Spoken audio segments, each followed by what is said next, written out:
hailed as heroes. They're targeted themselves. Baghdad's firefighters don't just have to deal with the horror of daily bombs. 25 of them have been killed by insurgent militia. Foreign aid, worth over £100 million, has equipped the city's fire stations with new trucks and rescue gear. But the job is now so dangerous that firefighters are demanding armed protection. Our Foreign Affairs correspondent, Jonathan Miller, reports on a typical day at Baghdad's Rasafa fire station. Baghdad is waking up to the nightmare of a new day. A city of 7 million where violent death is the stuff of everyday life. Sadoun fire station, south-central Baghdad, and Haji Ahmad, the night duty officer, is counting down to the end of his shift. For once, no radio crackle overnight. The AKs have had a night off. But Ahmad's been alert until now. In the world's car bomb capital, a fireman's day often starts with the morning rush hour. The day shifts in. Breakfast in the roof-terraced crow's nest behind sandbags. Firefighters are targets here. 25 have been murdered in Baghdad, some ambushed and executed, others kidnapped. A hazardous job at the best of times, but in Iraq, these are the worst of times. We sit here on guard with machine guns to protect ourselves from those who want to inflict harm and evil. Armed guard duty started just after the fall of the regime.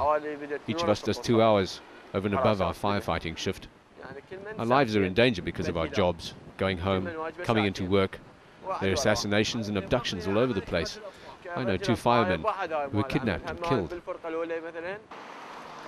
There's a suspicious silver Mercedes parked across the street. It's made everyone edgy.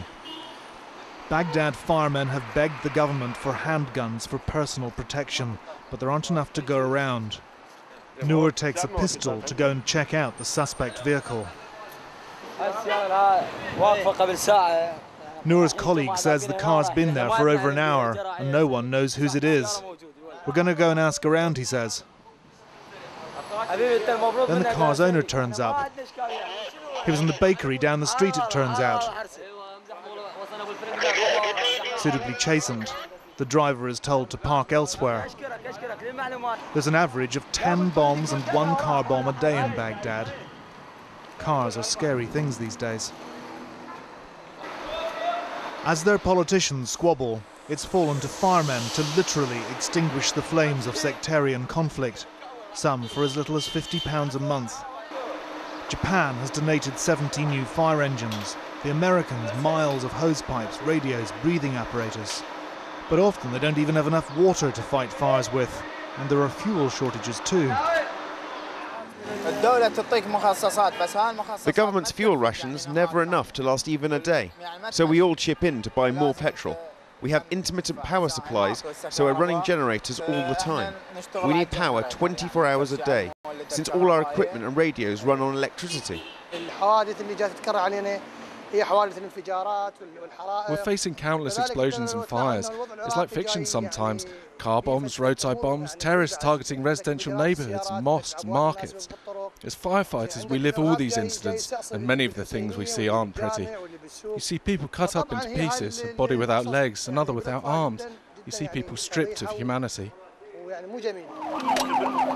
Within the hour, something's gone bang outside a house in a mixed Shia-Sunni neighbourhood just off Sadoun Street. Baghdad burning.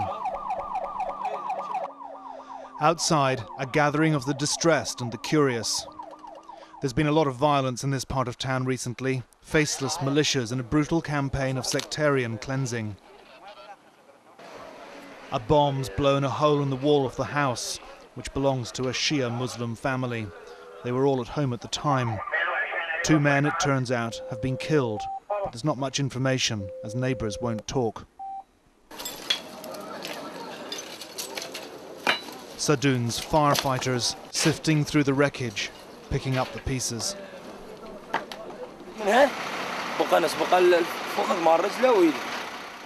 We're looking for his leg. One of the bodies was intact, the other was in pieces. A leg and a hand are missing, so we're searching for them.